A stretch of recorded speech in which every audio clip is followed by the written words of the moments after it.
Dear friends, welcome to the second video of model paper or sample paper of CBSE class 10th social science sample question paper 2024-25। उसका एक video मैंने पूरा पहले बना रखा है जो 2 आवर्स का है। वो पूरा देखने के बाद में आप इस वीडियो को भी देखें, और अगर आपने पहले इसको ओपन कर लिया तो इसको भी देख सकते हैं, क्योंकि उस वाले वीडियो में मैंने सारे तरह के क्वेश्चन डाल दिए थे, लेकिन जो लॉन्ग आंसर टाइप क्वेश्चन थे वो पेंडिंग थे। तो वो वाले क्वेश्चन काफ़ी बड़े हैं, इसलिए मैंने ये दूसरा video long answer type questions के लिए ये वीडियो बना रहा हूँ मैं। तो फ्रेंड्स मेरे साथ बने रहिए और पूरा वीडियो देखिए, ताकि आपको इसके अंदर जो भी क्वेश्चन दे रखे हैं उनको समझने में मैं हेल्प कर पाऊँ। और आप जितना अच्छे से पढ़ रहे हो और समझ रहे हो, वैसा किसी और को भी पढ़ना या समझना है तो उसको आप इसके ज़रिए हेल्प कर सकते हो। तो आइए स्टार्ट करते हैं वीडियो का पार्ट 2, जो कि मैं अभी बोल रहा हूँ उसको। तो क्वेश्चन नंबर है इसमें सैंपल पेपर में 30 नंबर का क्वेश्चन है। Analyse the measure adopted to prevent soil erosion caused due to natural forces. Natural forces से सॉइल एरोजन कैसे होता है, मिट्टी कैसे नुकसान होता है, मिट्टी को मिट्टी कैसे बह जाती है, उड़ जाती है, और उसको कैसे हम प्रिवेंट करेंगे, कैसे रोकेंगे। मिट्टी जो है या सॉइल जो है उसका एरोजन कैसे होता है, मिट्टी कैसे खत्म होती है, बह जाती है, हवा में उड़ जाती है, उसको सॉइल एरोजन कहते हैं। अब सॉइल एरोजन को रोकने के लिए या प्रिवेंट करने के लिए क्या क्या मेजर्स, क्या क्या तरीके अपनाए जाएंगे, क्या क्या तरीके अडॉप्ट किए जाते हैं, उसके बारे में बताइए। और बात यहाँ पे नेचुरल फोर्सेस की करनी है हमको। तो आइए देखते हैं इसका answer.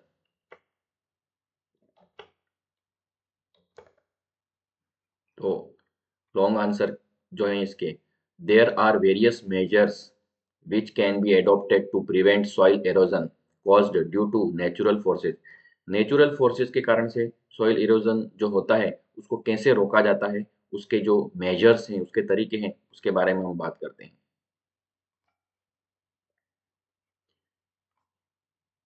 Ploughing along the contour lines can decelerate the flow of water down the slopes. This is called contour plowing. contour plowing जो होती है उसके अंदर जो खेत होते हैं उसके अंदर क्या बनाए जाते हैं, अलग तरह से स्टेप्स बनाई जाती है, जिससे कि पानी जो होता है वो बह नहीं सकता है। तो ये कंटूर प्लोइंग जो है वो एक तरीका है मिट्टी को बहने से रोकने के लिए। Steps can be cut out on the slopes making terraces. ऐसी स्टेप्स बनाई जाती हैं खेतों में जहाँ पे एक तरह से टेरेस बनाई जाती है उसमें। और terrace cultivation restrict halogen. Terrace cultivation जो होती है वो एरोजन को रोकने का काम करती है।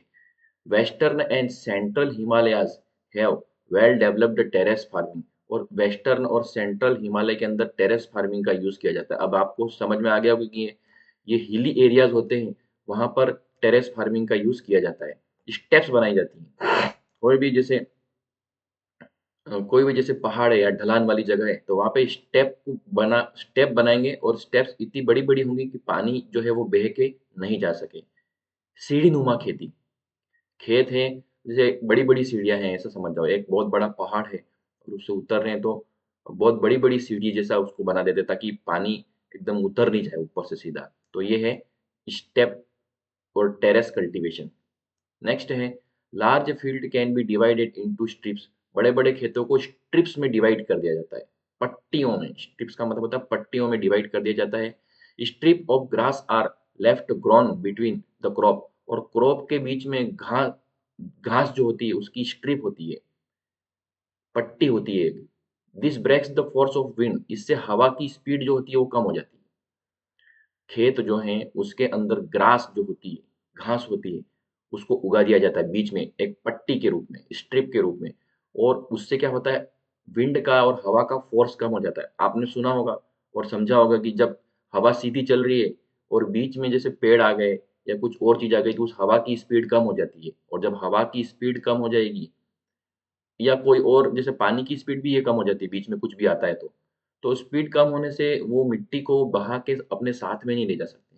तो ये स्ट्रिप्स ऑफ ग्रास जो है वो भी फोर्स को या विंड के फोर्स को कम करने का काम करती है। This method is known as strip cropping, इसको हम स्ट्रिप क्रॉपिंग कहते हैं। ये तीसरा तरीका हो गया। कंटूर प्लॉइंग हो गया, उसके बाद है टेरेस कल्टीवेशन हो गया, मतलब ऐसे एक एक पॉइंट पता रहना चाहिए। टेरेस कल्टीवेशन हो गया, फिर कंटूर प्लॉइंग जो हो गया, फिर तीसरा जो है हमने अभी देखा कि स्ट्रिप ऑफ ग्रास जो है, या स्ट्रिप क्रॉपिंग बोलेंगे इसको, स्ट्रिप ऑफ ग्रास का यूज हो सकता है, but that is called strip cropping. Next है प्लांटिंग लाइन्स ऑफ ट्रीज, पेड़ों की एक पूरी लाइन के लाइन लगा देना खेत के बीच में, बिल्कुल क्रम से पेड़ लगेंगे उसके अंदर, टू क्रिएट शेल्टर, उससे शेल्टर बन जाएगी वहां पर। Also works in similar way. Rows of such trees are called shelter belts, ऐसे पेड़ों की जो रो होती है या ऐसे पेड़ों की जो लाइन होती है उसको शेल्टर बेल्ट्स कहते हैं। These shelter belts have contributed significantly to the stabilization of sand dunes. Sand dunes होते हैं मतलब रेत के जो ढेर होते हैं, रेत के जो टीले होते हैं, उसको स्टेबलाइज करते हैं। मतलब ये रेत के टीले अपनी जगह फिक्स रहेंगे, वो इधर उधर हवा में उड़ उड़ के नहीं जाएंगे। And stabilizing the desert in the western area, western India. Desert जो है उसकी मिट्टी और रेत बार बार बहुत सी जगह उड़ उड़ के नहीं जाए, उसको स्टेबलाइज करने के लिए, उसको स्थिर करने के लिए, उसको रोकने के लिए शेल्टर बेल्ट का यूज किया जाता है, ताकि ये पेड़ों का जो बेल्ट है, उस पेड़ों के बेल्ट से हवा की स्पीड वगैरह को रोका जा सके। और जब इसकी स्पीड रुकेगी तो वहां पर जो भी सैंड वगैरह है और सैंड ड्यून्स है, ये उड़कर धीरे धीरे उड़ करके आगे की तरफ किसी और जगह नहीं जाएंगे। तो शेल्टर बेल्ट्स एक हमारा फोर्थ ऑप्शन इसमें हो गया कि इससे भी सॉइल एरोजन को हम रोक सकते हैं, मिट्टी को बह के जाने से या उड़ के जाने से रोक सकते हैं। Natural forces like wind, glacier and water lead soil halogen. और नेचुरल फोर्सेस कौन से होते हैं जिससे कि सॉइल एरोजन होता है? एक तो हवा से हो सकता है कि हवा तेज चलती है तो मिट्टी उड़ जाती है उसमें। ग्लेशियर जब पिघलते हैं, समुद्र जब ग्लेशियर मतलब बर्फ के बड़े बड़े पहाड़ होते हैं, वो जब ग्लेशियर पिघलते हैं तो बहुत स्पीड से पानी आता है, और उसके कारण से भी क्या होता है, उसके कारण से भी मिट्टी भीग जाती है। तो पानी का या हवा का फोर्स रोकने के लिए जो भी चीज करनी पड़ती है वो इसमें ऊपर बताई गई है। और उसका फोर्स जब रोका जाता है तो और पानी और हवा का जो फोर्स है उसको अगर रोक देते हैं तो मिट्टी को बहने से बचाया जा सकता है, सॉइल इरोजन से बचाया जा सकता है सॉइल को। तो विंड, ग्लेशियर एंड वाटर, ये तीन ऐसी चीजें हैं लीड टू सॉइल इरोजन, इससे ही सॉइल इरोजन होता है। तो ये पॉइंट इसमें हमने कंप्लीट कर लिए। ये क्वेश्चन नंबर हमारा 30 था। अब 30 का पार्ट 2 है, हम देखेंगे। Mohan recently bought a farm and wants to grow crop such as sugarcane, cotton and ज्वार। अब मोहन ने एक फार्म खरीदा है, खेत खरीदा है। ही इज अनफेमिलियर, और वो क्या उगाना चाहता है? शुगर केन, कॉटन और ज्वार उगाना चाहता है। He is unfamiliar with the local soil type and climatic condition. अब वहाँ जहाँ पर भी उसने खरीदा है वहाँ की क्लाइमेट कंडीशन और सॉइल उससे वो फेमिलियर नहीं है। Help him identify appropriate soil type and its property for successful farming। तो उस मोहन को हम हेल्प करना है, हमको हेल्प करनी होगी। मोहन को ऐसी हेल्प करो कि वह क्या करे, आइडेंटिफाई करने लग जाए कि एप्रोप्रिएट सॉइल कौन सी होती है, किसी चीज के लिए बढ़िया सॉइल कौन सी होती है, और सॉइल की प्रॉपर्टीज के बारे में बताया जाए उसको, ताकि वो सक्सेसफुल तरीके से फार्मिंग कर पाए। तो आइए देखते हैं उसका क्या सोल्यूशन है। अब हम बता रहे हैं कि वो उसको फार्मिंग करनी है कॉटन, ज्वार और शुगर केन की। तो उसके लिए black soil is ideal for growing. Black soil इस काम के लिए बहुत अच्छी रहती है। कॉटन, ज्वार और शुगर केन अगर किसी को उगाना है, मतलब मोहन को उगाना है, इस क्वेश्चन में नाम मोहन का लिखा है, समझने के लिए हमको क्या पूछा है कि आपको कॉटन, ज्वार और शुगर केन उगाने के लिए कौन सी सॉइल की जरूरत पड़ेगी और क्यों पड़ेगी, ये हमको इस क्वेश्चन के आंसर में एक्सप्लेन करना है। नाम किसी का भी दे देंगे, कंडीशन कोई भी क्रिएट करके दे देंगे, आपको क्वेश्चन का जब रीड करोगे तो ये पता चल जाना चाहिए कि वो वास्तव में पूछना क्या चाह रहा है हमको। मोहन तो सिर्फ एक नाम लिखा है। तो ऐसे क्वेश्चन इसके अंदर पूछे जाते हैं। ओवरऑल हमको ये पूछा है कि भैया कॉटन, ज्वार और शुगर केन किस में अच्छे से उगती है, तो कॉटन ये ब्लैक सॉइल में उगती है। Black soil is ideal for growing cotton, jowar and sugar cane. This type of soil is typical for the Deccan trap of the Deccan trap और बेसाल्ट। डेक्कन ट्रैप है ये जो से डेक्कन प्लेट्यू है उसके लिए ये वर्ड काम में लेते हैं। This type of soil is typical, typicals of, एक टिपिकल का मतलब होता है एक तरह का सैंपल, और this type of soil is typical, typical of Deccan trap. Deccan trap के अंदर इस तरह की मिट्टी पाई जाती है। इसको डेक्कन ट्रैप के लिए यहाँ पे बेसाल्ट वर्ड भी लिखा हुआ है और डेक्कन प्लेट्यू ही है इसका मतलब है, हालांकि डेक्कन ट्रैप का। तो डेक्कन ट्रैप में इस तरह की मिट्टी पाई जाती है, spread over the north west Deccan plateau. अब डेक्कन प्लेट्यू के नॉर्थ वेस्ट एरिया है वहां पर ये पूरा रीजन है।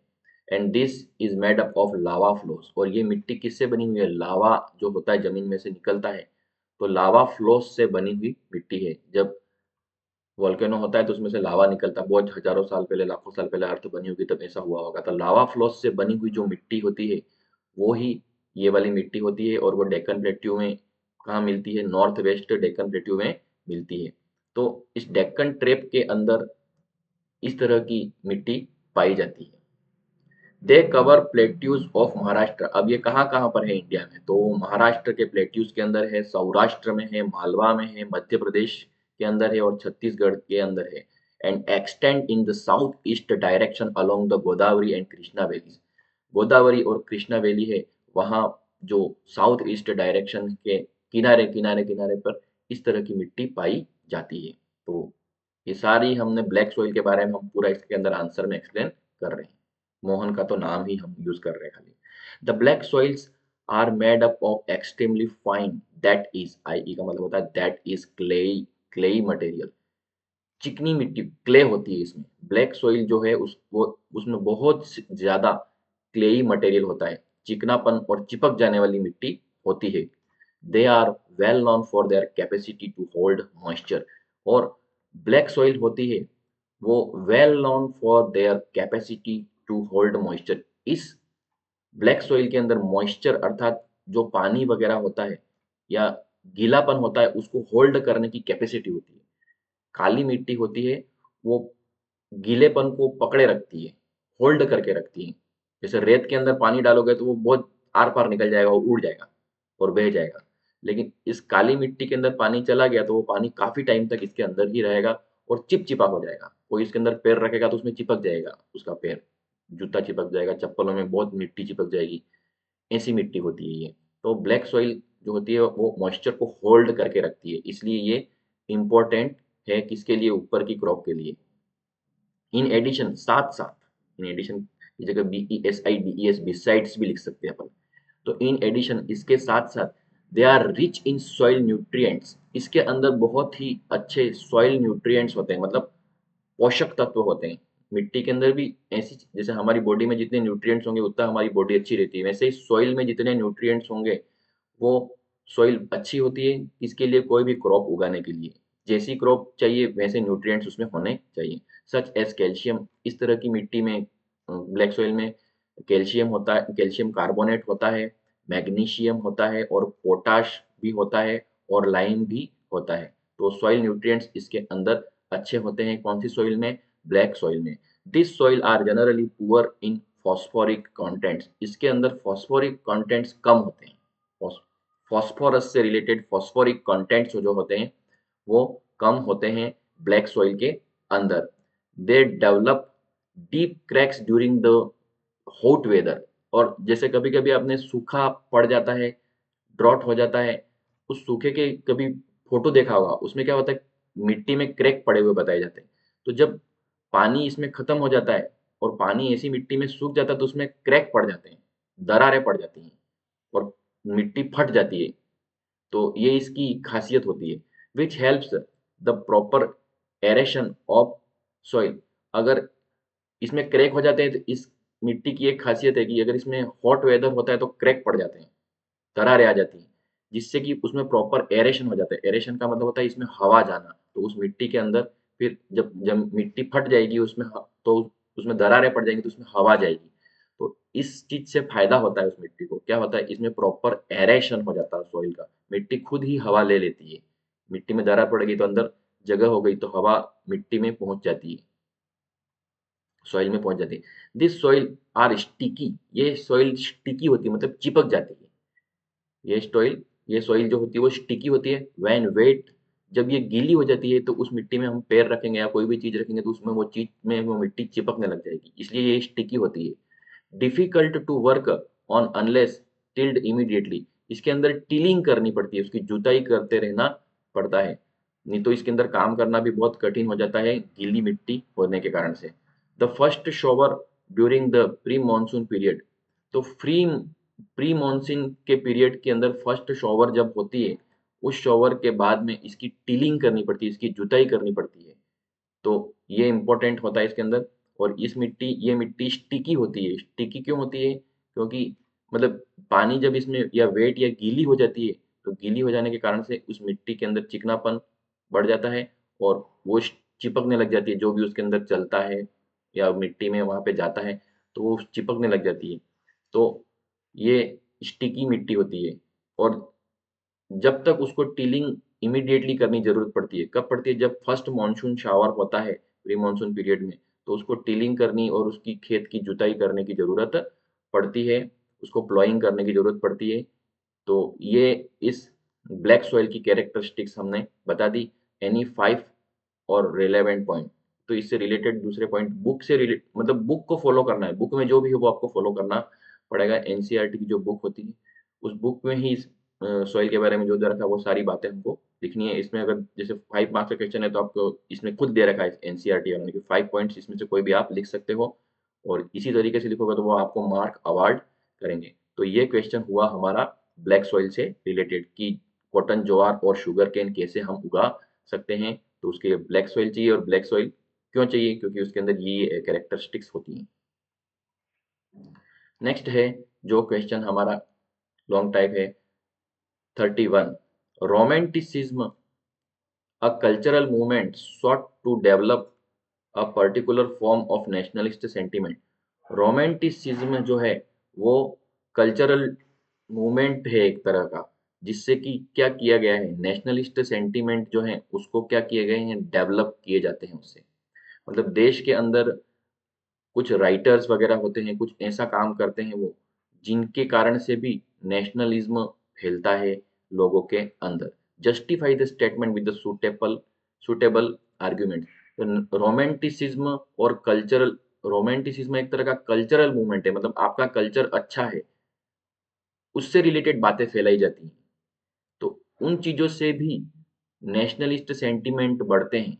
कोई स्पीच देकर कुछ काम करता है, कोई बुक से काम करता है, कोई पोयम से काम करता है, कोई अपने कल्चर को अच्छा दिखा करके लोगों को अवेयर करने का काम करता है। तो ये नेशनलिस्ट सेंटीमेंट को बढ़ाने का काम करती हैं ये चीजें।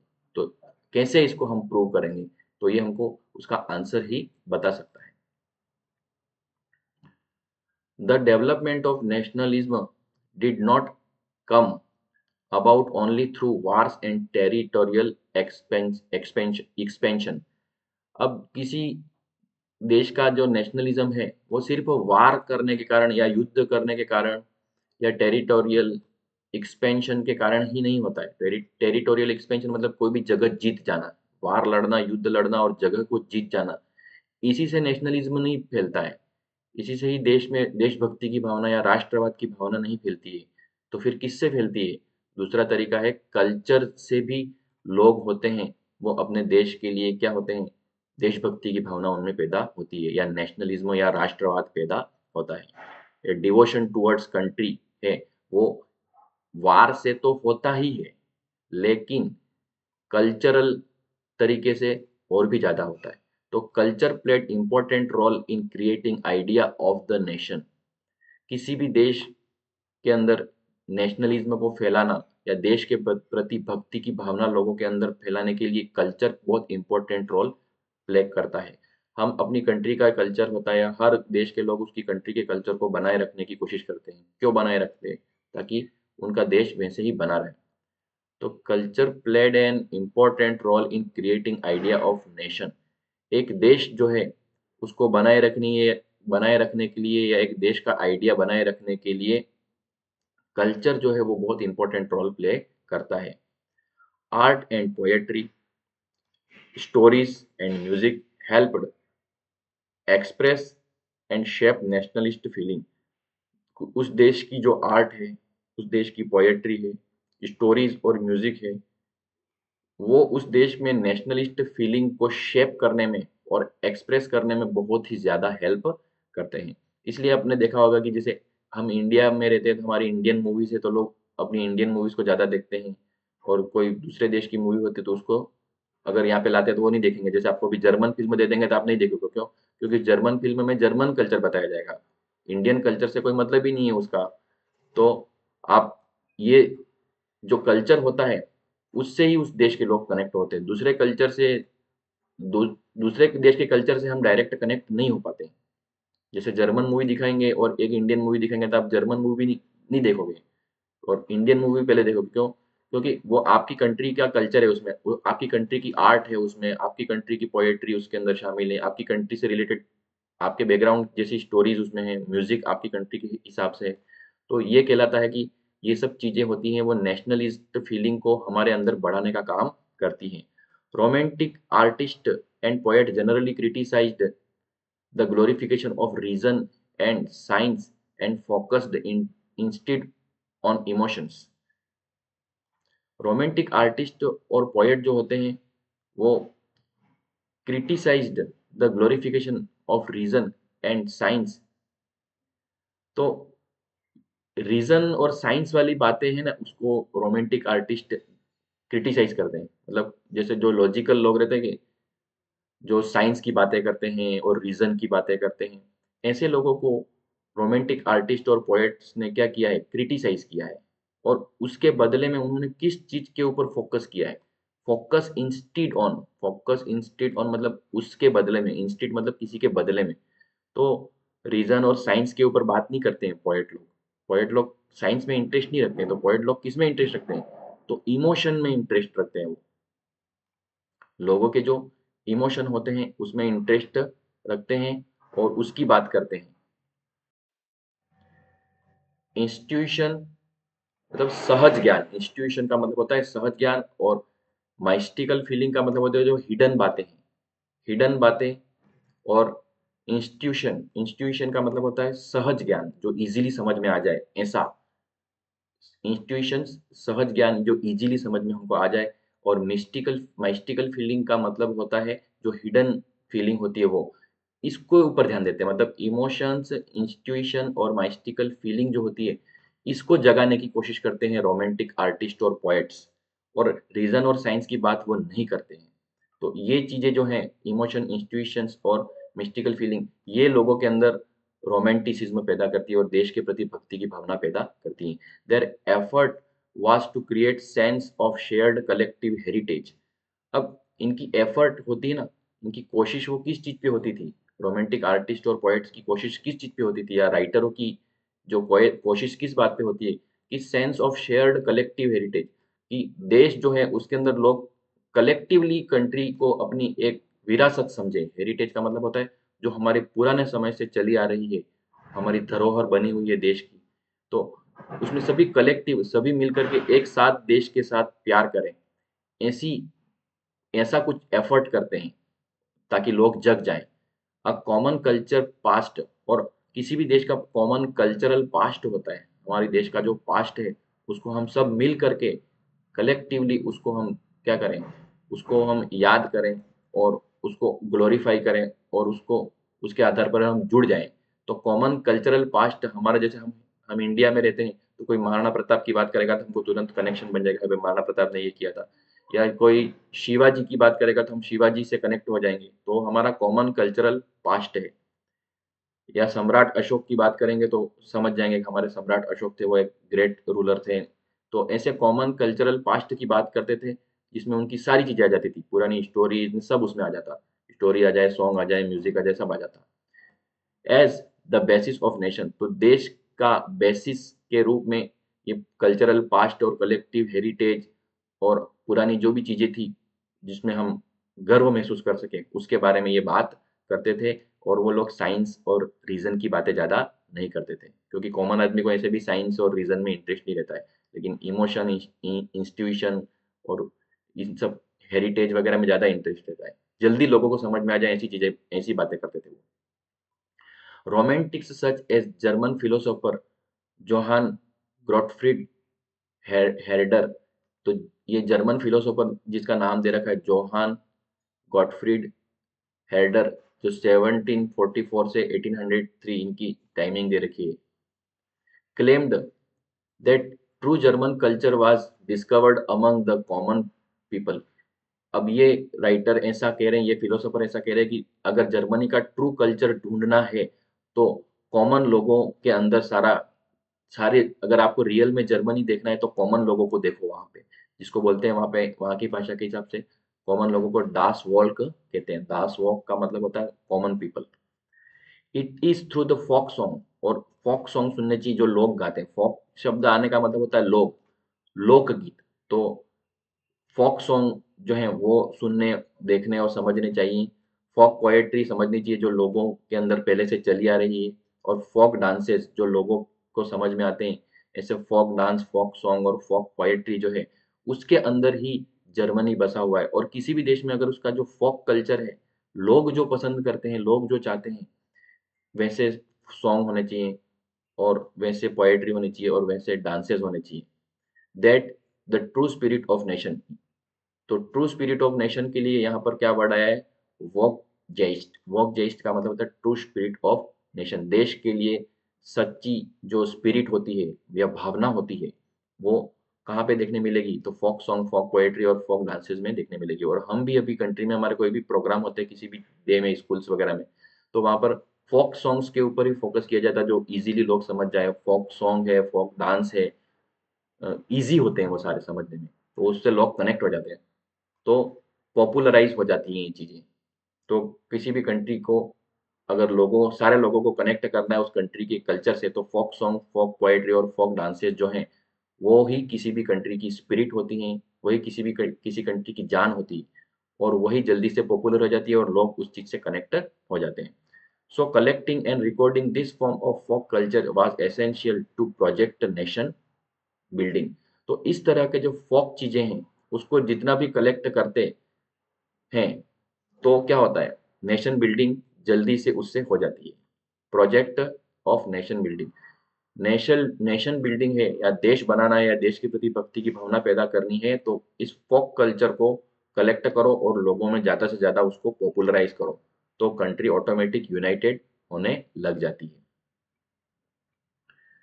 क्योंकि ये ऐसे टाइप क्वेश्चन है, ये बड़े क्वेश्चन है। This emphasis on vernacular language and collection of local folklore was not just to recover the ancient national spirit but also to carry the modern nationalist message to large audiences who are mostly illiterate।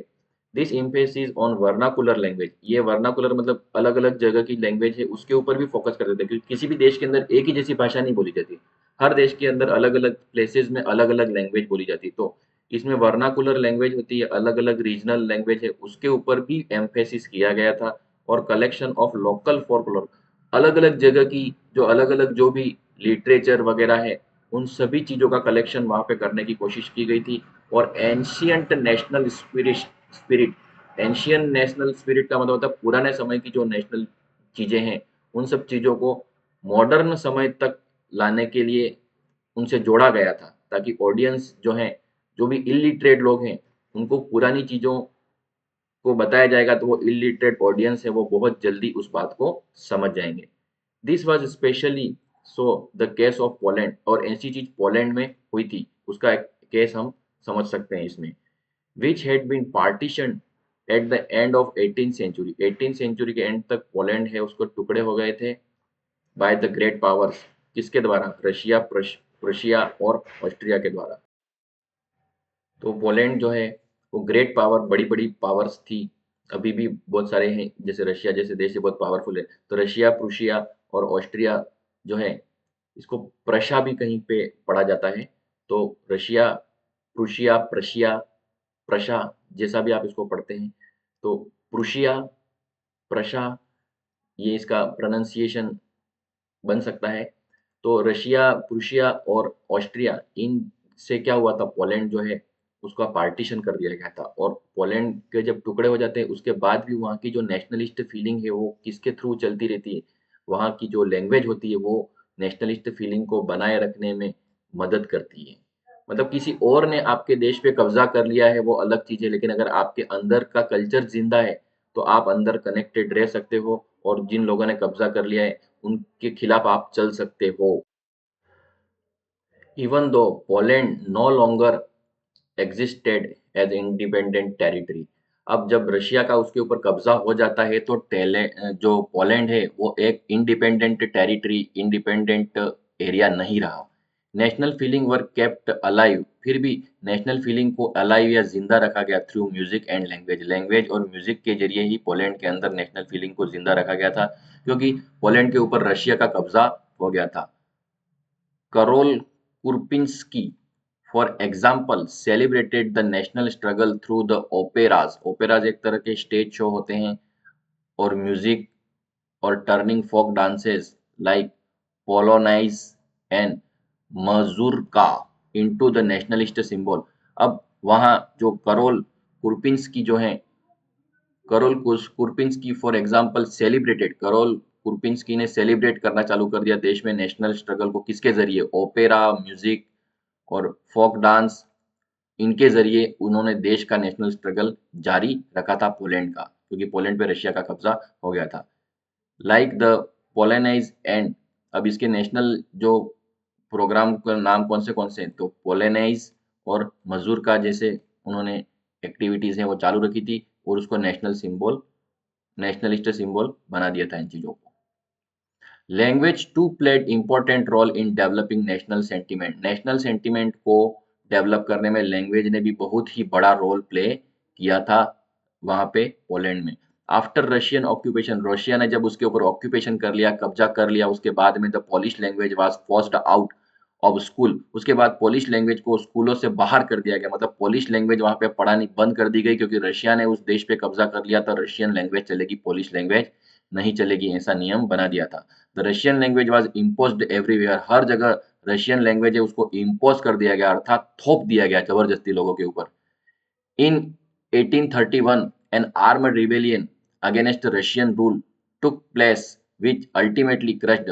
1831 में एक armed मतलब हथियार से युक्त rebellion, अर्थात लोगों ने विद्रोह किया था, अगेंस्ट लोगों ने रिवोल्ट कर दिया था, किसके खिलाफ, रशिया के रूल के खिलाफ।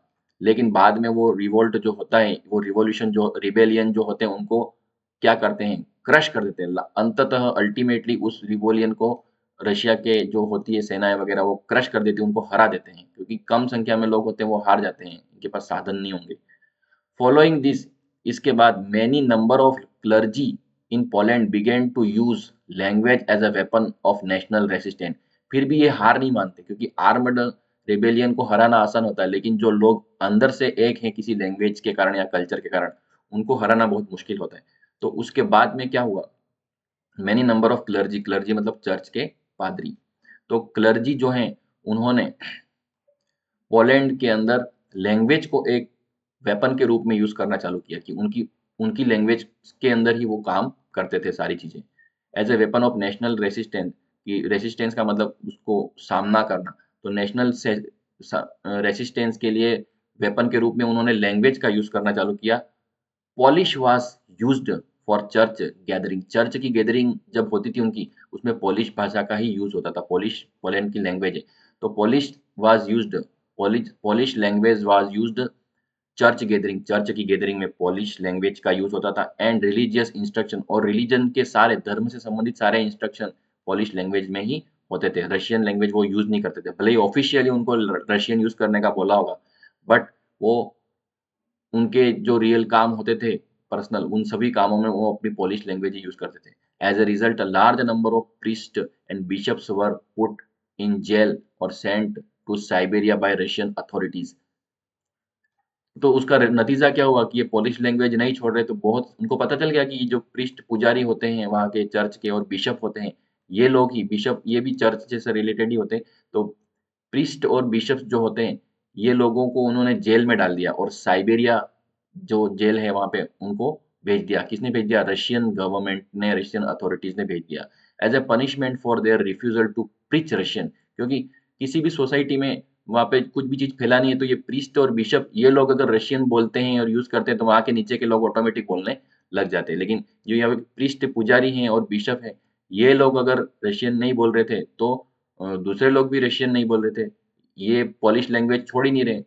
इसके कारण से इनको ही अरेस्ट करके इनको जेल में डाल दिया, क्योंकि इन्होंने रिफ्यूज कर दिया था, मना कर दिया था। किसके लिए? To preach Russian, Russian language सिखाने से मना कर दिया था। किसने मना कर दिया था? प्रीस्ट और बिशप्स ने। तो उसके कारण से क्या हुआ, उनको जेल में डाल दिया गया साइबेरिया में। The use of Polish came to be seen as a symbol of struggle against the Russian dominance. इस प्रकार हम कह सकते हैं कि पॉलिश लैंग्वेज जो है वो रशियन डोमिनेंस या रशियन रूल के खिलाफ, या रशियन डोमिनेंस मतलब रशियन प्रभुत्व के खिलाफ, रशियन ताकत के खिलाफ पोलिश लैंग्वेज है वो एक सिंबल के रूप में उभरी, जिससे इन्होंने स्ट्रगल किया कि पोलिश लैंग्वेज उनका स्ट्रगल करने का जरिया बन गया।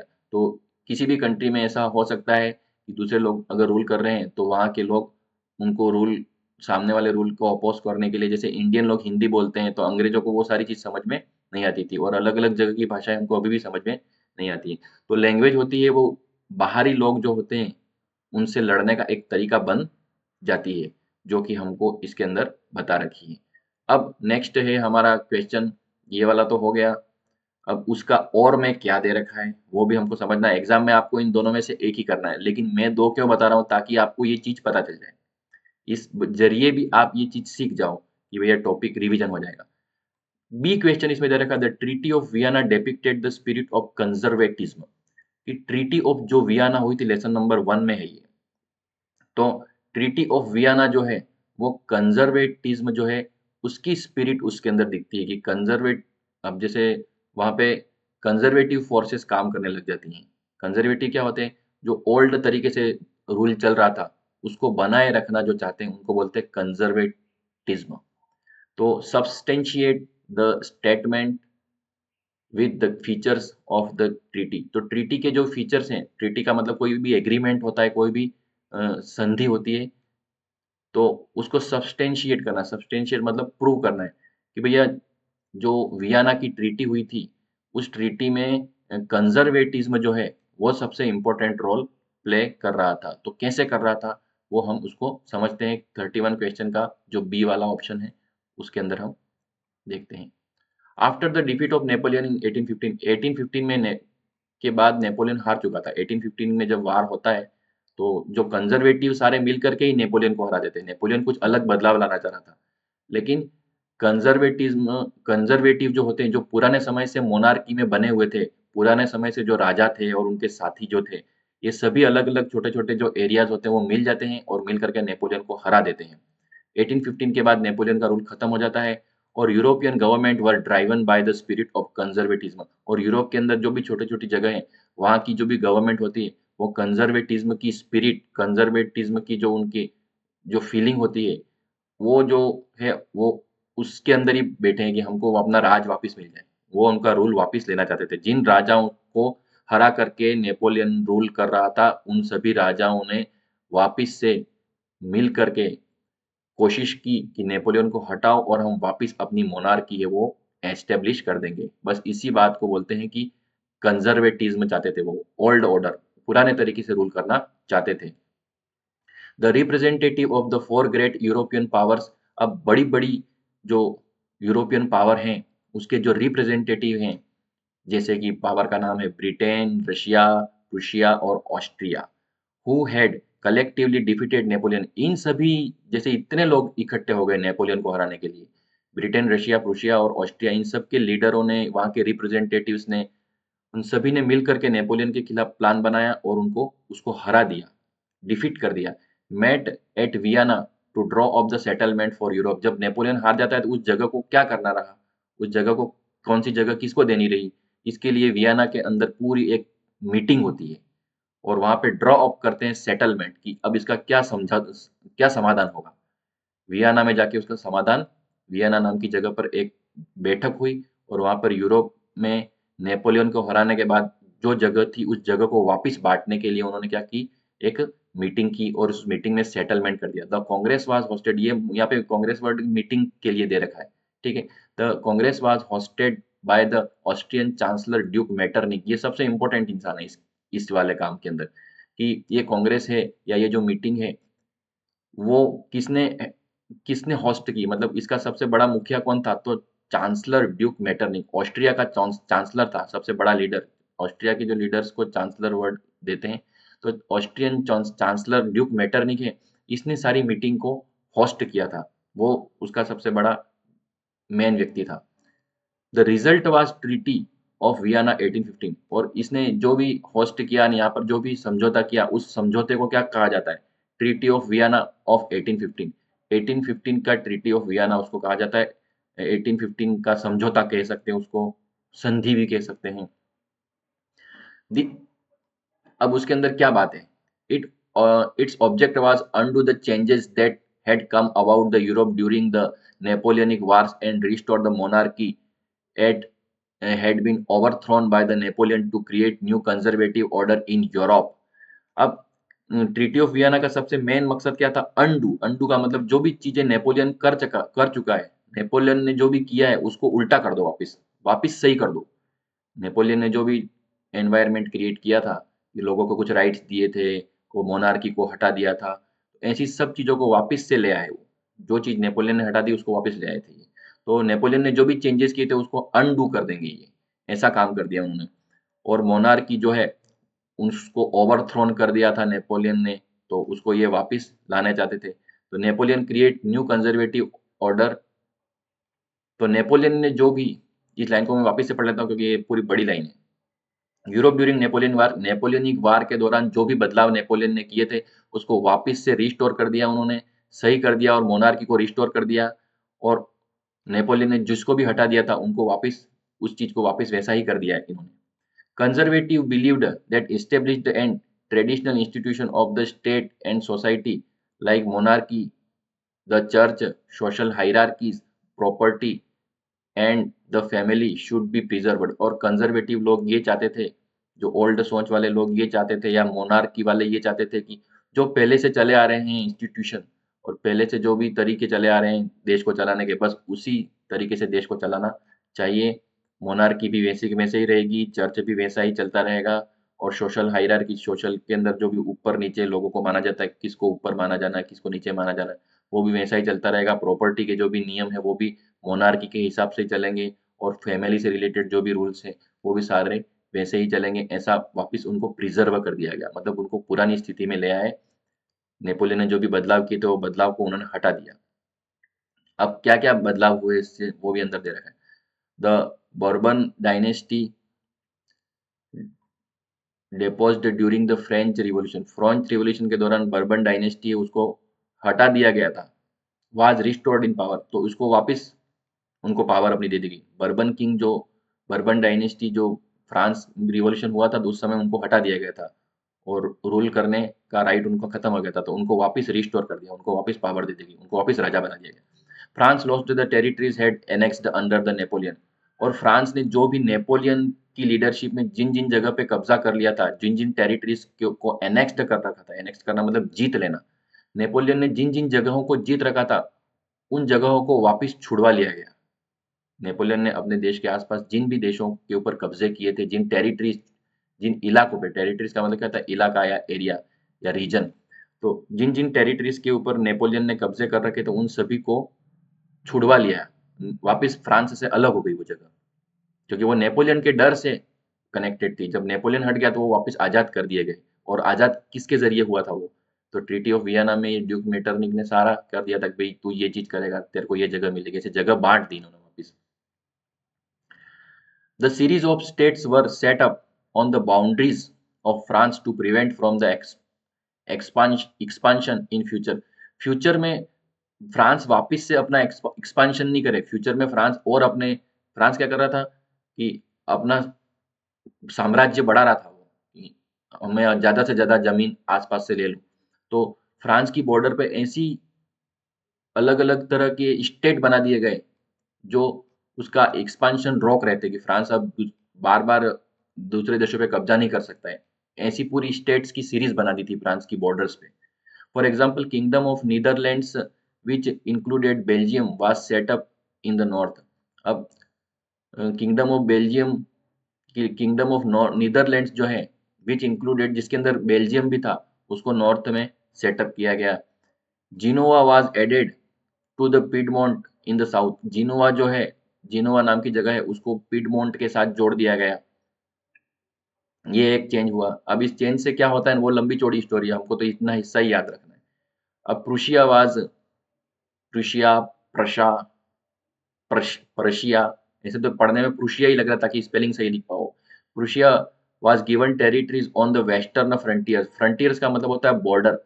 वेस्टर्न बॉर्डर पे जो भी वेस्टर्न बॉर्डर पे जो भी टेरिटरीज थी, जो भी जगह थी, वो प्रुशिया को दे दी गई। वेस्टर्न बॉर्डर, जो फ्रांस की वेस्टर्न बॉर्डर पे जो भी जगह थी और जो भी रीजन थे, जो भी टेरिटरीज थी, वो प्रुशिया को दे दी गई। Austria was given control in northern Italy. Northern Italy का जो कंट्रोल है वो ऑस्ट्रिया को दे दिया गया। German confederation of 39 state was set up by Napoleon was left untouched. अब जर्मन कॉन्फेडरेशन भी बनाया था। कॉन्फेडरेशन का मतलब होता है महासंघ, बहुत बड़ा ग्रुप।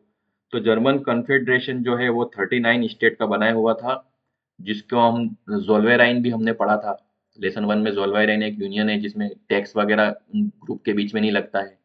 कस्टम यूनियन वगैरह, कस्टम ड्यूटीज वगैरह उसमें हट गई थी, वेट सेम हो गया था। वो 39 स्टेट का कन्फेडरेशन जर्मन में बना हुआ था। तो उस 39 स्टेट का जर्मन कन्फेडरेशन जो नेपोलियन ने सेटअप किया था, उसको अनटच्ड कर रखा, उसको किसी ने भी छुआ नहीं, उसको वैसा के वैसा ही रहने दिया था। तो ये भी फैक्ट लिखना पड़ेगा कि ट्रीटी ऑफ वियना के बाद क्या क्या चेंजेस हो गए थे यूरोप के अंदर। ये मेन बात है। इसको क्वेश्चन को अलग तरीके से भी पूछ सकते हैं, ट्रीटी ऑफ वियना का रिजल्ट क्या है, तो भी आपको यही लिखना है। इन द ईस्ट, ईस्ट में क्या होता है, Russia was given part of Poland. ये अपने पोलैंड की पहले भी बात की थी, वो वाला पोलैंड है ये। रशिया को पोलैंड वाला हिस्सा दे दिया गया कि भाई पोलैंड तू ले ले। और Prussia was given the portion of Saxony. Saxony नाम की जगह है, वो प्रुशिया को दे दी गई थी। और रशिया को क्या, कौन सी जगह मिली थी वहां पर इस एग्रीमेंट से, पोलैंड, कि भैया पोलैंड तेरे को दे दिया, तू पोलैंड का राजा बन जा, मतलब पोलैंड तू संभाल। और प्रुशिया जो है उसको क्या मिला था, सैक्सोनी नाम की जगह मिली थी। पोर्शन ऑफ सैक्सोनी, सैक्सोनी नाम की जगह का हिस्सा मिला था प्रुशिया को। तो ये समझौता था ट्रीटी ऑफ वियना का। ऐसे बांट लिया उन्होंने नेपोलियन के हटने के बाद, सारा यूरोप के ये हिस्से जो नेपोलियन वगैरह के कंट्रोल में थे वो सब वापस बांट लिए। तो यही है treaty of Vienna. The main intention was to restore the monarchies that had been overthrown by the Napoleon to create the new conservative order in Europe. तो इस ट्रीटी का सबसे बड़ा इंटेंशन या सबसे बड़ा इनका इरादा एक ही था। इरादा ये था कि जो मोनार्की है, ये पुराने टाइम के जो राजा हैं, वो वापिस वैसे के वैसे ही अपने रूल करने लग जाए, क्योंकि उनको नेपोलियन ने ओवरथ्रो कर दिया था, उनको नेपोलियन ने हटा दिया गया था। तो उन्होंने नेपोलियन के जाने के बाद वापस से उन मोनार्क को रिस्टोर कर दिया, वापस से उनकी जगह उनको दे दी, और नया कंजर्वेटिव ऑर्डर यूरोप में एक क्रिएट कर दिया कि वापस से राजशाही आ गई, वापस मोनार्की आ गई वहां पर यूरोप के अंदर। यहाँ पे यूरोप इसलिए लगा है कि सिर्फ फ्रांस की ही बात नहीं है, उसके आसपास बहुत सारे देश हैं, उन सब की बात है, इसलिए यहाँ पर हम यूरोप का यूज कर रहे हैं। तो फ्रेंड्स, ये था हमारा क्वेश्चन ट्रीटी ऑफ वियना से रिलेटेड। और दूसरी चीज ये है कि ट्रीटी ऑफ वियना ने ही कंजर्वेटिज्म को क्या किया था, पूरा वापस सेटल कर दिया था। राजाओं का राज वापस ले आए थे ट्रीटी ऑफ वियना के जरिए। अब हम आते हैं क्वेश्चन नंबर 32 पे, जो कि हमारे सैंपल पेपर में दे रखा है। ये ऐसे टाइप क्वेश्चन है, इसलिए इसमें टाइम लगता है, ताकि आप ये टॉपिक भी समझ जाओ। दोनों बातें हैं। Political parties are necessary condition for democracy. Democracy भैया किसी भी देश में चलानी है तो पॉलिटिकल पार्टी होनी जरूरी है। ऐसा स्टेटमेंट इन्होंने हमको लिख के दिया है, अब हमको प्रूव करके बताना पड़ेगा, तो वो हमारा आंसर बनेगा। Analyse the statement with the relevant points. जो सही पॉइंट लगते हैं, रिलेवेंट संबंधित पॉइंट लगते हैं, ऐसे पॉइंट ही आपको इसमें लिखने हैं। तो पॉलिटिकल पार्टी बहुत बहुत बहुत बहुत जरूरी है डेमोक्रेसी के लिए। आप अपने पॉइंट लिखो, इसकी एनालाइज करने का मतलब भी आपका उसका विश्लेषण करो। यूं तो एनालाइज करो, कुछ भी करो, आपको पॉइंट तो लिखने हैं, बस इतना ही याद रखना। तो अपने रिलेटेड पॉइंट लिखो जिससे ये प्रूव हो जाए कि पॉलिटिकल पार्टी तो भैया डेमोक्रेसी में जरूरी है। तो आइए इसका आंसर देखते हैं। क्वेश्चन नंबर 32 का कैसा बोर्ड वाले बताते हैं आंसर। इन डेमोक्रेटिक सेटअप, किसी भी जगह की डेमोक्रेटिक सेटअप में political parties are required because without political parties, किसी भी देश में डेमोक्रेसी जहाँ चल रही है ना, वहां पर पॉलिटिकल पार्टियां होनी जरूरी है। क्योंकि डेमोक्रेसी का मतलब भी सिंपल भाषा में ये होता है कि नॉर्मल हम समझते हैं कि डेमोक्रेसी का मतलब पब्लिक का रूल होता है। तो पब्लिक का रूल होगा तो पब्लिक पार्टी बनाएगी, लोग अलग अलग प्रकार से पार्टियां बनाएंगे और उन पार्टियों के जरिए देश चलेगा, तो ही तो वो डेमोक्रेसी कहलाएगी। अगर कोई दो चार लोग ही मिलकर के या 8-10 लोग मिलकर के ही देश चलाने लग जाए या कुछ ग्रुप मिलकर के ही देश चलाने लग जाएगी, तो वो डेमोक्रेसी नहीं कहलाएगी। तो डेमोक्रेसी में पार्टी होनी या पॉलिटिकल पार्टी होनी बहुत जरूरी है। पॉलिटिकल पार्टी नहीं होगी और पॉलिटिकल पार्टी नहीं होगी तो देश डेमोक्रेटिक नहीं कहलाएगा। तो ऐसा कैसे है, ये पॉइंट से हमको पता चलेगा। पॉलिटिकल पार्टी के ऊपर एम्फेसिस करना है कि पॉलिटिकल पार्टी क्यों होनी जरूरी है। अलग अलग आदमी ही अगर वोट जीत जाएं और वही देश चलाने लग जाए, अलग अलग जगह के रिप्रेजेंटेटिव, ऐसा क्यों संभव नहीं है। तो पॉलिटिकल पार्टी ही डेमोक्रेसी में बहुत जरूरी है। Every candidate in election will be independent, अगर कोई पार्टी का नाम ही नहीं होगा तो सभी अपने अपने हिसाब से चुनाव लड़ रहे हैं। जैसे इंडिया के अंदर जैसे 500 से ऊपर जो कॉन्स्टिट्यूएंसीज बने हुए हैं, तो 500 अलग अलग तरह के आदमी हो जाएंगे वहाँ पे, जो चुनाव जीत के अपने अपने इलाकों को ही संभालेंगे, देश के लिए कोई सोचने वाला नहीं है। तो हर कैंडिडेट फिर अपनी अलग अलग पार्टी बना देगा। तो इसलिए एक कुछ पार्टियां होनी चाहिए देश में, जिन पार्टियों से ही वो व्यक्ति कनेक्टेड रहे और उस पार्टी की अपनी आइडियोलॉजी होती है कि मैं देश को ऐसे चलाऊंगा। तो वो एक ग्रुप होता है पूरा, वो देश चलाता है, वो भी सिस्टमेटिक तरीके से बना हुआ ग्रुप, ऐसे ही कोई भी ग्रुप नहीं है वो। तो every candidate in election will be independent, अगर पार्टियां नहीं हो तो हर कैंडिडेट अपनी अपनी पार्टी का नाम बना करके, तो ऐसे देश में 500 अलग अलग पार्टियां हो जाती हैं, 500 550 पार्टियां बन जाती हैं, क्योंकि जितने कॉन्स्टिट्यूएंसी होंगी अलग अलग प्रकार की पार्टियां बन जाती हैं वहाँ पे, बहुत ज्यादा बन जाती हैं। तो इसलिए पॉलिटिकल पार्टी होना जरूरी है ताकि एक नाम चले उसका। No promises could be made, कोई भी वादे नहीं करते ये। And the utility of government formed will remain uncertain, और जो भी सरकार बनती भी सही ना, तो उसका यूटिलिटी क्या होगी, उस सरकार का क्या उपयोग होगा, ये अनसर्टेन होता है। क्योंकि इतने सारे लोग हैं, इतने सारे रिप्रेजेंटेटिव इलेक्शन जीत के जाते हैं, तो सबकी अलग अलग सोच होती है। तो इतने सारे लोग एक जैसा नहीं सोचते हैं। अगर वो एक जैसा सोचेंगे तो सिर्फ पॉलिटिकल पार्टी के कारण ही सोच सकते हैं। एक पार्टी है तो एक जैसी सोच होगी। तो ये जरूरी है गवर्नमेंट चलाने के लिए कि कौन सी पॉलिटिकल पार्टी उसको चला रही है, ये पक्का होना चाहिए। No one will be responsible for running the country, कोई भी देश को चलाने के लिए रिस्पॉन्सिबल नहीं माना जाता, क्योंकि सब अलग अलग है, कोई पार्टी का नाम तो है ही नहीं, इसलिए पार्टी होनी जरूरी है। Elected representative will only accountable for their constituency, elected representative होते हैं, वो उनकी कॉन्स्टिट्यूएंसी जहां से वो जीत के आए हैं उसके लिए ही जिम्मेदार होते हैं, उसके लिए ही अकाउंटेबल होते हैं। तो ऐसा तो हो नहीं सकता है, इसलिए भी पार्टी होनी जरूरी है। कुल मिलाकर हमको ये बताया कि पॉलिटिक अगर कहीं पे डेमोक्रेसी है तो वहां पे पॉलिटिकल पार्टी होनी बहुत जरूरी है। पॉलिटिकल पार्टी ही देश को चलाने की जिम्मेदारी लेती है, जो पार्टी जीत गई है वही देश को चलाने की जिम्मेदारी लेती है, ताकि देश चल रहा है तो उसके जिम्मेदार वो रहेंगे, एक आदमी नहीं रहेगा, एक आदमी का ग्रुप नहीं, मतलब पूरी पार्टी जिम्मेदार रहेगी देश चलाने के लिए। और अगर पार्टी नहीं होती तो फिर कोई रिस्पॉन्सिबल नहीं होता देश चलाने के लिए। There will be no agency to gather and present different views on various issues to government, कोई एजेंसी ही नहीं होगी टुगेदर प्रेजेंट डिफरेंट व्यूज, अलग अलग बातें और अलग अलग व्यू रखने के लिए कोई एजेंसी या कोई संस्था ही नहीं होगी अगर पार्टीज नहीं होगी। तो अलग अलग इशू गवर्नमेंट में कोई ना कोई समस्या चलती रहती है, तो उन समस्या के ऊपर अपनी बात रखने के लिए कोई भी ग्रुप नहीं रहता अगर पॉलिटिकल पार्टी नहीं होती है। तो इसलिए पॉलिटिकल पार्टी होनी जरूरी है। जैसे दो तीन पॉलिटिकल पार्टीज हैं तो कोई भी इशू रखते हैं तो एक उसका विरोध करती है, एक उसके फेवर में बोलती है, ऐसे करके वो इशू होता है, वो सॉल्व आउट होता है। तो पॉलिटिकल पार्टी नहीं होती तो किसी तरह से कोई इशू के ऊपर कोई अपने व्यू ही नहीं रखता। No one will be responsible for bringing various representative together from the responsible government, एक रिस्पॉन्सिबल गवर्नमेंट बनाने के लिए सारे रिप्रेजेंटेटिव को एक जगह साथ में खड़ा रखने का काम भी कोई नहीं कर पाता है अगर पॉलिटिकल पार्टी नहीं होती है तो।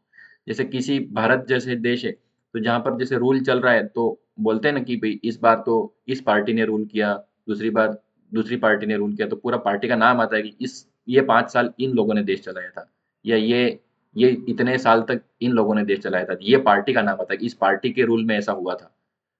और अगर कोई पार्टी ही नहीं होगी तो किसी का नाम ही नहीं आएगा, तो जिम्मेदारी तय नहीं होती है, इसलिए पार्टी रखनी जरूरी है। There will be no mechanism to support the government, सरकार को सपोर्ट करने के लिए किसी तरह का कोई मैकेनिज्म ही नहीं बनता है अगर पार्टी नहीं होती है तो, इसलिए पॉलिटिकल पार्टी होनी बहुत ही जरूरी है। चलाने वाले देश लोग भी पॉलिटिकल पार्टी के होने चाहिए और उसका विरोध करने वाले अपोजिशन पार्टी भी होनी चाहिए ताकि बैलेंस बना रहे। तो there will be no mechanism to support government, सरकार को सपोर्ट करने का कोई मैकेनिज्म ही नहीं बन पाता अगर पॉलिटिकल पार्टियां नहीं होती। Make policies and justify, policies बनाना और उसको जस्टिफाई करने के लिए पॉलिटिकल पार्टी होना बहुत ही जरूरी है। और दूसरी लास्ट बात, अपोज देम, विरोध करने के लिए भी पार्टी चाहिए। एक पार्टी रूल कर रही है तो वो जीती हुई पार्टी है, तो फिर हारी हुई पार्टी क्या करेगी? हारी हुई पार्टी जो भी जीती हुई पार्टी है ना, उसके कामों के अंदर क्या मिस्टेक है वो ढूंढने का काम करेगी, ताकि वो जो जीती हुई पार्टी है या रूलिंग पार्टी है वो मिस्टेक करने से बचे। जैसे ही वो मिस्टेक करेगी, अपोजिट पार्टी वाले क्या करेंगे, उसका उसकी बात को सबको बता देंगे। तो इस तरीके से बैलेंस बनता है, इसलिए पॉलिटिकल पार्टीज होनी जरूरी है। और ये पांचों पॉइंट पॉलिटिकल पार्टीज होने के फेवर में है। ये पॉलिटिकल पार्टीज डेमोक्रेसी में होनी बहुत जरूरी है, डेमोक्रेसी की स्पिरिट है।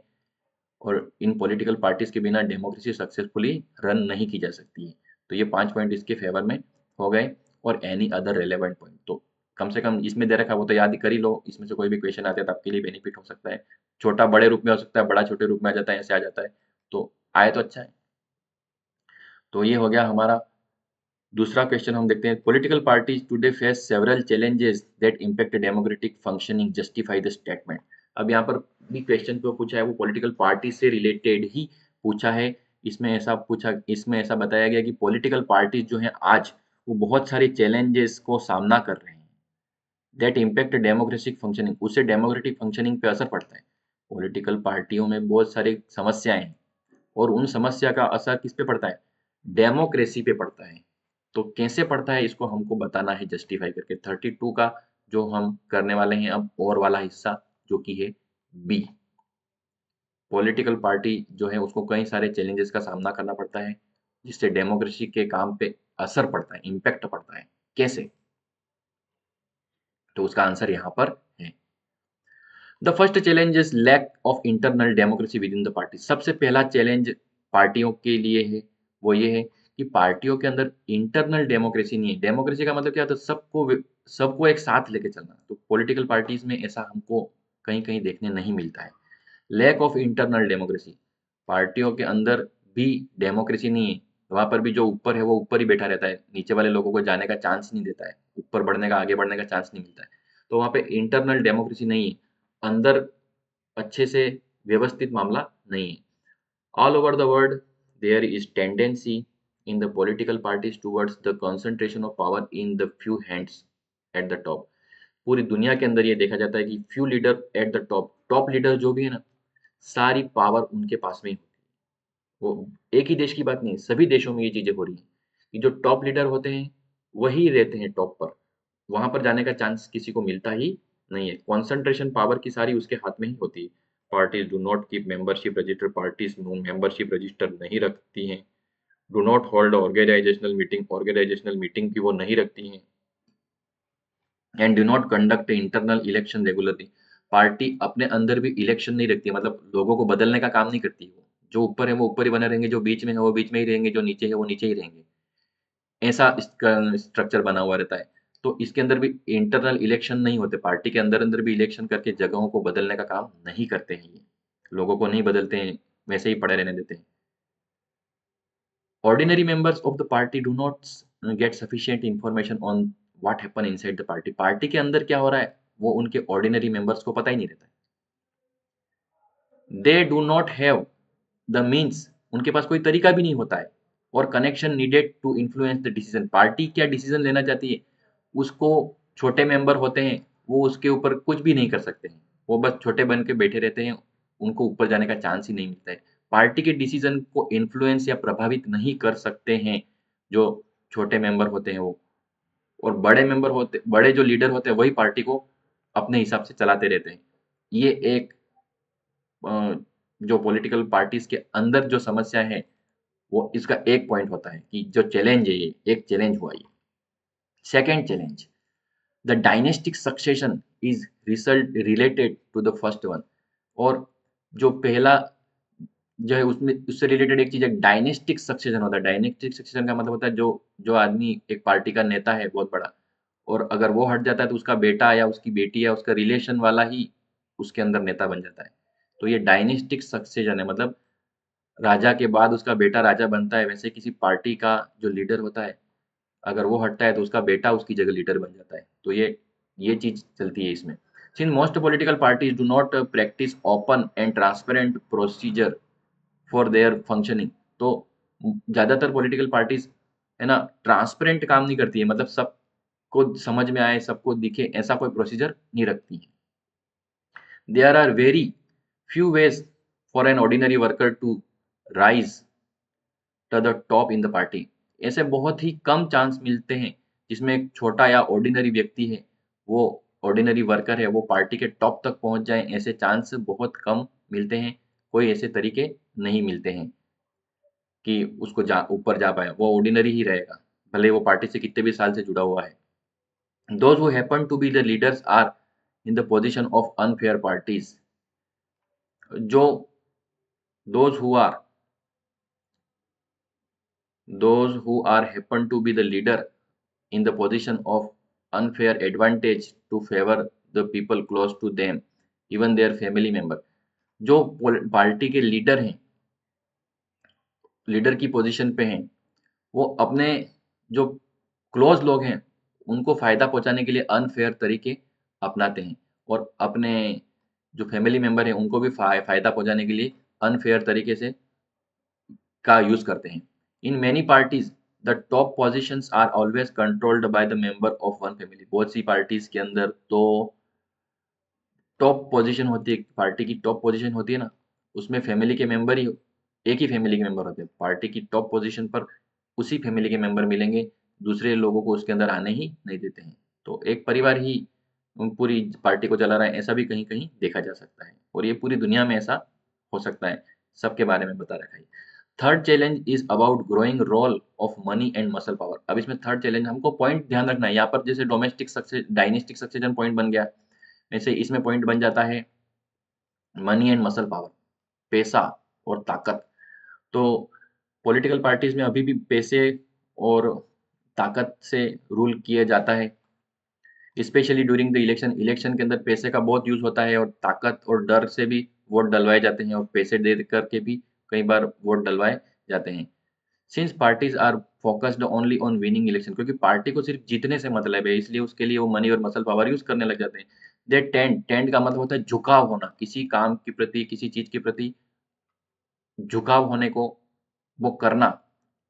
तो they tend to use shortcuts win election. Election जीतने के लिए वो शॉर्टकट के ऊपर झुक जाते हैं, ये शॉर्टकट अपनाने लग जाते हैं, और उसमें मनी और मसल पावर काम करता है। They tend to nominate those candidate who have और can raise lot of money. ये उन्हीं कैंडिडेट को की तरफ झुकते हैं जो बहुत सारा पैसा दे सकते। ये उन्हीं कैंडिडेट की तरफ झुकते हैं या उन्हीं कैंडिडेट को नॉमिनेट करते हैं, उन्हीं कैंडिडेट का फार्म भरते हैं, जो मतलब फॉर्म भरते हैं, उन्हीं कैंडिडेट का फॉर्म भरते हैं जो लोग ज़्यादा पैसे दे सकते हैं, चुनाव में ज़्यादा खर्चा कर सकते हैं। उन्हीं कैंडिडेट को ये वोट के लिए खड़ा करते हैं, वोट के लिए उनका नॉमिनेशन किया जाता है। Rich people and companies who give funds to the political parties. अब बड़ी बड़े अमीर लोग भी पॉलिटिकल पार्टी से जुड़ते हैं और उनको फंड देते हैं, मतलब पैसे देते हैं।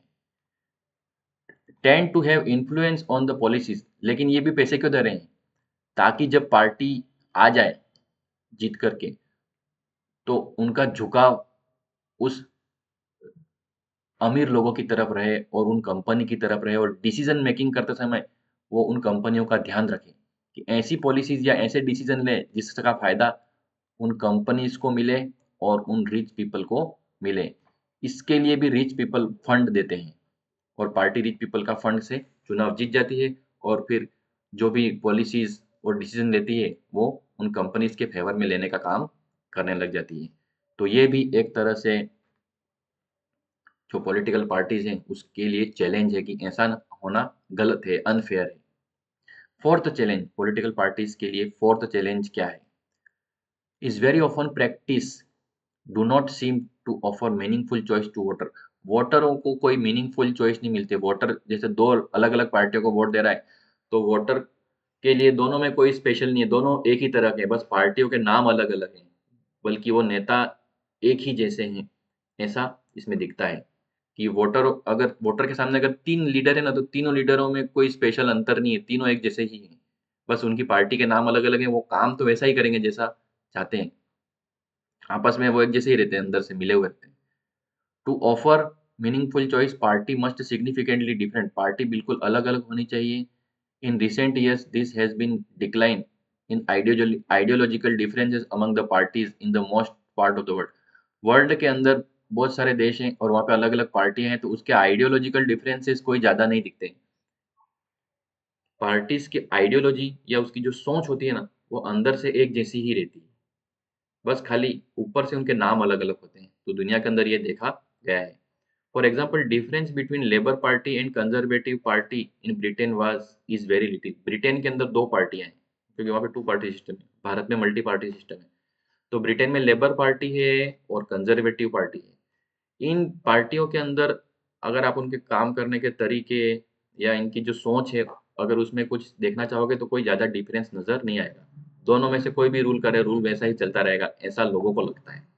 दे agree on more fundamental aspect but differ only in detail on how policies are to be framed and implemented. They agree on more fundamental एक जो एस्पेक्ट होते हैं उसके ऊपर वे हमको थोड़ा दिख सकते हैं अलग, लेकिन जो जिस चीज को वो इम्प्लीमेंट करते हैं या पॉलिसीज को इम्प्लीमेंट करते हैं उस मामले में वो दोनों पार्टियां एक जैसी लगती है। फंडामेंटली या ऊपर से हमको दोनों पार्टियां अलग अलग लग सकती हैं, कुछ कहते हुए दो पार्टियां अलग अलग लग सकती हैं, लेकिन जब वो काम करती है ना तो अब दोनों पार्टियों के काम करने के तरीके सेम। इसका मतलब ये फोर्थ चैलेंज हो गया कि वोटरों को कोई दो पार्टियां हैं तो कोई ऐसा नहीं है कि इस पार्टी को कर लूंगा तो ये काम हो जाएगा, उस पार्टी को ले लेंगे तो वो काम हो जाएगा। अल्टीमेटली दोनों का काम करने का तरीका वैसा ही होता है। तो कुल मिलाकर वो एक तरह का नाम है। फंडामेंटली वो आपको दिखने में अलग लगती हैं लेकिन जब वो काम करती है ना तो काम करते समय दोनों का तरीका एक ही रहता है। तो लोगों को कोई मीनिंगफुल चॉइस नहीं मिलती है अगर वो किसी भी पार्टी को वोट दे रहे हैं, काम वैसा ही हो रहा है। तो ये भी एक फोर्थ टाइप का चैलेंज है जो हमने इसमें एक्सप्लेन किया हुआ है। Not much difference between leaders as well. अब जो नेता या लीडर होते हैं उसमें भी ज़्यादा डिफरेंस नहीं होता है। यहाँ तो ऊपर पार्टी की बात हुई थी, अब लीडर की बात होती है कि कोई भी लीडर है या नेता है तो लोगों की उसके बारे में सोच ये रहती है कि वो नेता है, बस भी किसी भी पार्टी का है तो वो नेता ही, इसलिए वो उसका ही सोचेगा, ऐसा लोग सोचने लग जाते हैं। They keep shifting from one party to another. और नेताओं में एक चीज देखी जाती है कि वो एक पार्टी से दूसरी पार्टी में शिफ्ट कर जाते हैं। जो सक्सेसफुल पार्टी है उसके अंदर वो चले जाएंगे और जो पार्टी फेल हो रही है उसको छोड़ देंगे। तो नेता हैं या लीडर हैं वो भी बार बार पार्टियां बदलते रहते हैं, ये चीज उनमें देखी जाती है। तो लीडर भी सब कोई स्पेशल क्वालिटी वाले नहीं होते हैं। और एनी अदर रेलेवेंट पॉइंट, तो इतना पढ़ लेने पर हमारे माइंड में बहुत सारे पॉइंट क्लियर हो जाते हैं पॉलिटिकल पार्टी से रिलेटेड की चैलेंजेस क्या है पॉलिटिकल पार्टी के। अब ये जो क्वेश्चन है वो हमने कंप्लीट कर लिया है। आइए हम देखते हैं अगला 33 question. Miss X wants to start a Miss X want to start savoury. Savoury का मतलब होता है, मतलब जिसको दिलकश लोग उसको पसंद करें ऐसी चीज। तो एक अच्छी चीज है वो खोलना चाहते हैं। Miss X wants to start savoury food, मतलब एक अच्छी दुकान खोलना चाहते हैं, स्वादिष्ट दिलकश दुकान खाने की ओपन करना चाहते हैं अपने विलेज में।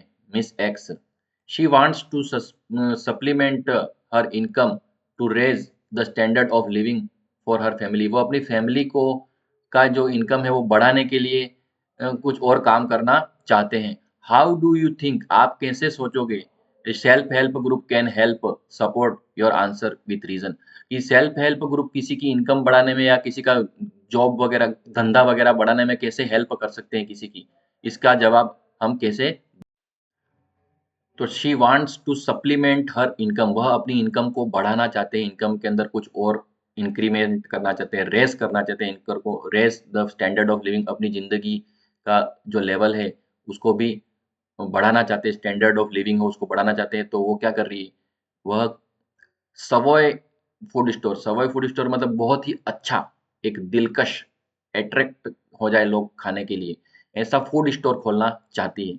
और उस फूड स्टोर को खोलने में सेल्फ हेल्प ग्रुप SHG कैसे उसकी हेल्प कर सकते हैं, आप अपने आंसर का सपोर्ट करने के लिए रीजन बताइए। तो सेल्फ हेल्प ग्रुप ही इस क्वेश्चन, इस जरिए सेल्फ हेल्प ग्रुप के बारे में पूछा है कि सेल्फ हेल्प ग्रुप जो होते हैं वो किस तरीके से किसी के लिए यूजफुल हो सकते हैं, उसकी बिजनेस वगैरह को बढ़ाने के लिए या उसकी जो इकोनॉमिक प्रॉब्लम्स हैं उसको सॉल्व आउट करने के लिए सेल्फ हेल्प ग्रुप कैसे हेल्पफुल हो सकते हैं। तो आइए देखते हैं, यहाँ पे टू सप्लीमेंट का मतलब होता है इनकम को और बढ़ाना। तो देखते हैं इसके अंदर सेल्फ हेल्प ग्रुप हमारे लिए कैसे यूजफुल हो सकते हैं। Self help group help poor to become self reliant in terms of saving and generating income, income करने के लिए और सेविंग करने के लिए सेल्फ हेल्प ग्रुप हैं, वो किसी भी पुअर इंसान को सेल्फ डिपेंडेंट बनाने में हेल्प कर सकते हैं। सेल्फ हेल्प ग्रुप से इंसान जो है वो एक दूसरे की हेल्प कर लेते हैं और उसको बैंक वगैरह या किसी एक आदमी के पास पैसे लेने के लिए जाने की ज़रूरत नहीं पड़ती है। वो कोई एक ग्रुप से मदद ले लेता है इकोनॉमिक, और जब अपना काम हो जाता है तो वो पेमेंट वापस उसको दे देता है। तो ये सेल्फ हेल्प ग्रुप होता है कि कुछ लोगों ने मिलकर के पैसे इकट्ठे किए हैं, वो पैसे उस ग्रुप के किसी मेंबर को वो दे देते हैं, और जब उसका काम हो जाता है तो उस पेमेंट को वापस पूरे ग्रुप को लौटा देता है। ऐसे ही पूरा ग्रुप के अंदर किसी और को फिर ज़रूरत पड़ती है तो फिर उस ग्रुप में से उधार ले लेता है, और वही वो उसका मेंबर भी होना चाहिए, और फिर वो जब उसका काम हो जाता है उसने अर्निंग कर ली होती है तो वो पेमेंट सभी को वापस लौटा देता है। तो एक ग्रुप पैसा इकट्ठा करता है और आपस में बाँट करके उस पैसे जिसको ज़रूरत होती है उसको दे करके उसके ऊपर इंटरेस्ट वगैरह भी लगता है, वो भी इंटरेस्ट भी फेयर होता है उसमें।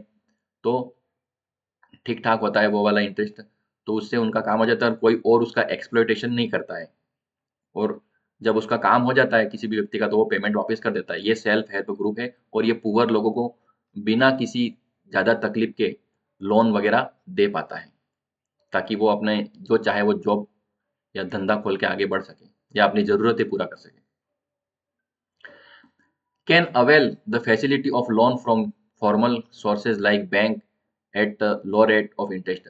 अब पुअर होते हैं, self help group help poor to become self reliant in terms of saving and gathering income, income saving करने के लिए सेल्फ हेल्प ग्रुप हेल्प कर सकते हैं। Can avail the facility of loan from the formal sources like bank and low rate of interest, self help group को bank वाले भी loan दे देते हैं, मतलब ये ग्रुप ऐसा है बैंक से भी लोन ले सकता है। सेल्फ हेल्प ग्रुप जो है वो बैंकों से भी लोन ले सकता है और लो इंटरेस्ट पे उसको मिल जाता है loan. They do not demand collateral and so she can easily access, self help group जो होते हैं उससे अगर कोई उधार लेता है तो कोलेट्रल या कुछ भी गिरवी रखना नहीं पड़ता। कोलेट्रल का मतलब क्या होता है, गिरवी कुछ नहीं रखना पड़ता है, इसलिए मिस एक्स जो है उसको आसानी से लोन मिल सकता है, किससे, सेल्फ हेल्प ग्रुप से। और बैंक से लोन लेने जाओ तो बहुत सारे कागज और गारंटी मांगते हैं, कोलेट्रल मांगते हैं, बिना कोलेट्रल और बिना गारंटी के बैंक लोन देती नहीं है, लेकिन सेल्फ हेल्प ग्रुप से लोन मिल सकता है। और सेल्फ हेल्प ग्रुप भी बैंक से भी लोन ले सकता है। सेल्फ हेल्प ग्रुप अगर बैंक में जाता है तो उसको लोन मिल जाता है, उसको कम दिक्कतें आती हैं, लेकिन कोई आदमी जाएगा इंडिविजुअल तो उसको बहुत दिक्कत आती है। और अगर miss x self help group से कोई लोन लेती है तो उसको कोई कोलेटरल जमा कराने की जरूरत नहीं पड़ती है, कोई गिरवी नहीं रखना पड़ता है, सीधा उसको लोन मिल जाएगा। Self help group are exclusively meant for rural woman like Miss X जैसी रूरल या गांव की औरतों के लिए ही ये ग्रुप बना हुआ, अलग से बना हुआ है, to make them economically independent, ताकि ये इकोनॉमिकली इंडिपेंडेंट हो जाए through the self employment opportunities. तो सेल्फ एम्प्लॉयमेंट या स्वरोजगार करके, सेल्फ एम्प्लॉयमेंट अपॉर्चुनिटीज का फायदा उठा करके मिस एक्स जैसी वुमन कुछ खोले, कोई धंधा खोले और उसको चलाए और उससे अपनी इनकम बढ़ाए। इस तरीके की मदद करने के लिए ही सेल्फ हेल्प ग्रुप बनाया जाता है। लेकिन वो मदद में फिर पैसे बाद में वापस देने पड़ते हैं। ऐसे नहीं कि पैसे ले लिए, धंधा कर लिया, फिर नहीं देंगे। रिटर्न वापस लौटाने पड़ते हैं, विथ इंटरेस्ट लौटाने पड़ते हैं। This will help her to start and expand her business. इससे वह अपना बिजनेस स्टार्ट कर पाएगी और उस बिजनेस को एक्सपांड कर पाएगी। एक्सपांड करना मतलब फैला सकेगी। दस improving the standard of living. इससे उसकी स्टैंडर्ड ऑफ लिविंग, जीने का स्तर है, उसमें सुधार होगा। Skill development, SHG, skill development मतलब कोई चीज सीखने और उसका डेवलप करने में हेल्प करना। SHG in India have also been successful in providing skill development and training opportunities for woman to woman. Woman का स्किल डेवलपमेंट करना और ट्रेनिंग करने में करवाने के अंदर भी एसएचजी बहुत ही सक्सेसफुल चीज है। थ्रू ट्रेनिंग प्रोग्राम के जरिए she can be equipped with necessary skill to start and run successful business.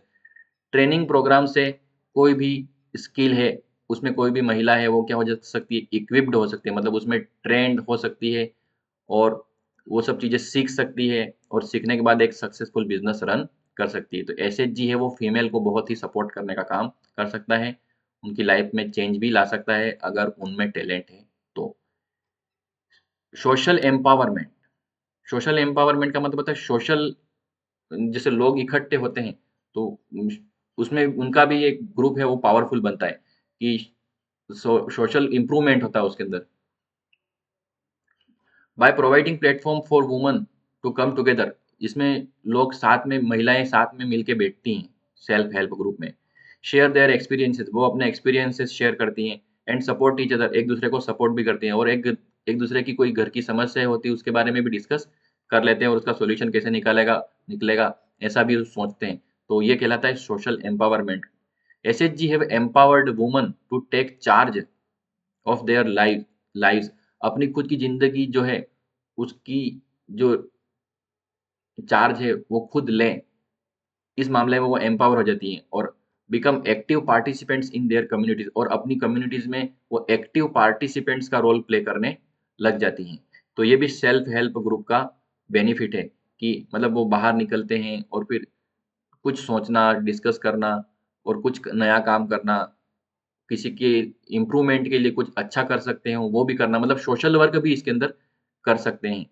ऐसी चीज़ें हैं जिससे कुछ ना कुछ किसी को सुधार हो किसी की लाइफ में, ये काम भी सेल्फ हेल्प ग्रुप के ज़रिए होता है। तो ये सभी सेल्फ हेल्प ग्रुप के बेनिफिट्स हैं। तो ये हमारा क्वेश्चन कंप्लीट होता है। अब हम जाते हैं नेक्स्ट क्वेश्चन पे। अब है मनी बाय प्रोवाइडिंग, 33 का B question. Money by providing a crucial intermediate step eliminate need of double coincidence of wants. Money के बारे में बताएं भाई, मनी जो है वो कैसे इंपॉर्टेंट है और क्रूशियल इंटरमीडिएट है, बहुत ही इंपॉर्टेंट मीडिएटर है पैसा दो लोगों के बीच में जो ट्रांजैक्शन करना चाहते हैं, कुछ खरीदना चाहते हैं एक दूसरे से। तो उसमें मनी है वो सबसे बड़ा इंटरमीडिएट है। And eliminate the needs of double coincidence of wants. Double coincidence of wants का मतलब होता है कि दो लोग अगर कोई चीज एक दूसरे को देना चाहते हैं तो सामान के बदले में सामान देना वो डबल कोइंसिडेंस ऑफ वांट्स कहलाता है। तो इसको एलिमिनेट करती है मनी। अगर पैसा होगा ना तो कोई भी चीज या कोई भी सर्विस है अपन किसी से खरीद सकते हैं, डायरेक्ट खरीद सकते हैं वो सर्विस। अब क्या होता है कि अगर पैसा नहीं है और सामान के बदले में सामान ले रहे हैं, जैसे गेहूं के बदले में चावल ले रहे हैं या तेल के बदले में गेहूं ले रहे हैं, तो दोनों इंसानों को एक दूसरे की चीजों की जरूरत हो तो वो ट्रांजेक्शन होगा, नहीं तो नहीं होगा। लेकिन अगर पैसे का यूज करते हैं, अगर मनी का यूज दो लोग करते हैं, मतलब सामान देने वाला सामान दे रहा है और सामान खरीदने वाला पैसा दे रहा है, तो बात खत्म हो गई। तो मनी ऐसी चीज है जो डबल कोइंसिडेंस ऑफ वांट्स है उसको क्या करती है, खत्म करने का काम करती है। उसकी जरूरत ही नहीं पड़ती है, पैसा दो काम करवा लो। Justify the statement highlighting the significance of the modern form of money in India. तो कुल मिलाकर पैसा है उससे हर सर्विस और हर काम करवाया जा सकता है और उसमें हम एक दूसरे को सामान देने की जरूरत नहीं पड़ती है। अब पुराने जमाने में क्या होता था, सामान देते थे लोग एक दूसरे को और अपना काम निकाल देते हैं। तो चलो आंसर में हम देखते हैं इसका कैसे सोल्यूशन होगा। मनी है वो एक सबसे इंपॉर्टेंट इंटरमीडिएट है जो कि डबल कोइंसिडेंट ऑफ वांट्स की प्रॉब्लम को सॉल्व आउट कर देती है। आप जस्टिफाई करके बताओ। तो कुल मिलाकर के पैसा सभी समस्या का समाधान है सामान खरीदने बेचने के मामले में। काम के बदले में काम या सामान के बदले में सामान, ऐसा नहीं होना चाहिए। ये पूछा है आंसर। क्वेश्चन जो भी हमारा पूछा है उसका आंसर ये है। इन बार्टर सिस्टम का मतलब होता है सामान का लेन देन करना। In barter system where goods are directly exchanged without the use of money. बिना पैसे का उपयोग किए सामान का लेन देन होता था, उसको बार्टर सिस्टम बोलते हैं। और इसमें डबल कोइंसिडेंस ऑफ वांट्स बहुत ही जरूरी फीचर है। डबल कोइंसिडेंस ऑफ वांट्स का मतलब मेरे पास गेहूं है और सामने वाले के पास में चावल है। ठीक है, मेरे पास व्हीट है, सामने वाले के पास राइस है। तो ऐसा होना चाहिए कि वो मेरे व्हीट ले ले और मैं उसके राइस ले लूं। तो मुझे राइस की जरूरत होगी तो मैं राइस लूंगा, और उसको व्हीट की जरूरत होगी तो वो व्हीट लेगा। ठीक है, तो इसको बोलते हैं डबल कोइंसिडेंस, कि मेरे को उसकी चीज चाहिए और उसको मेरी चीज चाहिए, तो ट्रांजैक्शन हो सकता है। लेकिन अगर ऐसा नहीं हो रहा है कि मुझको तो उसकी चीज चाहिए लेकिन मेरी चीज मुझ उसको नहीं चाहिए, तो ट्रांजैक्शन नहीं हो सकता है।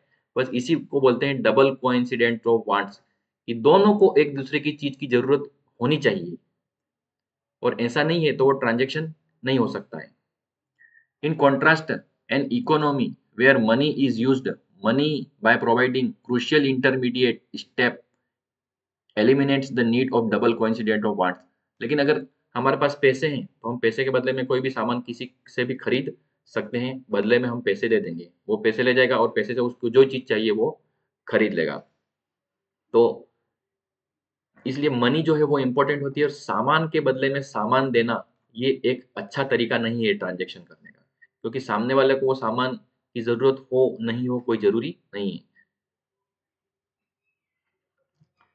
जैसे मुझको तेल खरीदना है और मेरे पास गेहूं है, तो मैंने एक आदमी को गेहूं बेच दिए, उसने मुझे गेहूं के बदले में पैसे दे दिए।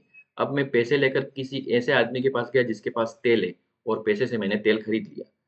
तो ये होता है मनी का यूज, कि मनी अगर इंटरमीडिएट है, मनी किसी के बीच में है, तो वो कोई भी सामान बेचकर मनी किसी से कमा लेगा, उस मनी से जो अपनी इच्छा हो वो सामान किसी और जगह से ले आएगा।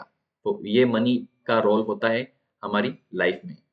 और अगर सामान के बदले में सामान देना हो तो फिर वो दिक्कत हो जाती है कि सामने वाले को वो सामान चाहिए कि नहीं चाहिए। तो बार्टर सिस्टम मतलब सामान के बदले में सामान देना या सामान के बदले में सर्विस देना, ये कहलाता है। और अगर मनी का यूज होता है तो सामान के बदले में पैसे, और वो पैसे लेकर हम कोई और सामान खरीद सकते हैं। तो मनी होती है ना, बार्टर सिस्टम जो होता है उसको बिल्कुल खत्म कर देती है। People with the help of money can purchase what ever he needs. लोग जो भी चाहते हैं वो सामान के बदले में, पैसे के बदले में खरीद सकते हैं। नो गुड्स और items are needed for exchange anymore. जब पैसे हमने किसी चीज के दे दिए हैं तो बदले में हमको कोई सामान देने की जरूरत नहीं पड़ती है। सामान के बदले में सामान देने की जरूरत नहीं पड़ती है अगर हमारे पास पैसे हैं तो। Since money acts as an intermediate in exchange purpose, क्योंकि मनी है वो हमारे इंटरमीडिएट का काम करती है। इंटरमीडिएट का मतलब होता है मीडिएटर या बिचौलिया। It is called the medium of exchange, इसीलिए पैसा है वो मीडियम ऑफ एक्सचेंज कहा जाता है। मतलब कोई भी आपने किसी से कोई भी सर्विस ली या कोई भी चीज ली, तो उसके बदले में आपको कुछ देना पड़ता है, और वो चीज होती है पैसा, मनी। और पुराने जमाने में ऐसा नहीं होता था। पुराने जमाने में हमने किसी से कुछ चीज ली है तो उसके बदले में दूसरी चीज देनी पड़ती थी, और उसका भाव भी मिलना चाहिए।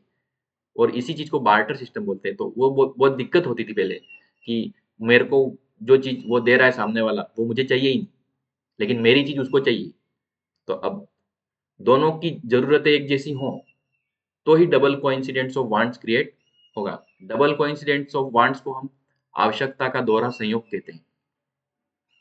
तो कुल मिलाकर ये है कि मनी होती है, उससे हम कोई भी सामान या सर्विस ले सकते हैं, और वो पैसा हमने सामने वाले को दे दिया, उस पैसे से सामने वाला अपनी क्या जरूरत पूरी करता है वो उसके ऊपर डिपेंड करता है।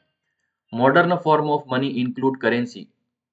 आज की जो मनी है उसमें करेंसी, पेपर नोट्स आते हैं और कॉइन्स आते हैं। मतलब सिक्के आते हैं और नोटें आती हैं आज के समय में जो करेंसी चल रही है उसमें।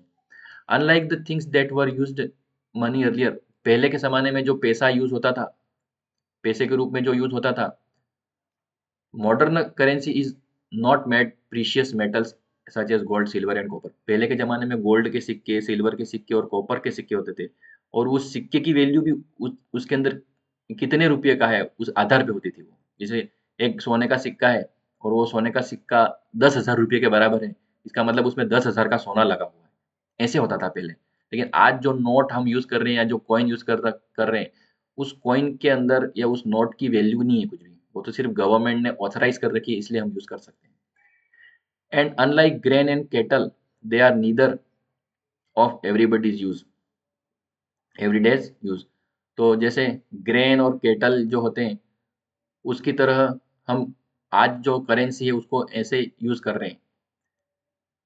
The modern currency is without any use of their own. Modern currency का कोई खुद का यूज नहीं है। जैसे एक नोट है, वो वास्तव में किसी काम की नहीं है, बस गवर्नमेंट ने उसको ऑथराइज कर रखा है, इसीलिए वो नोट है, वो हम यूज कर पाते हैं।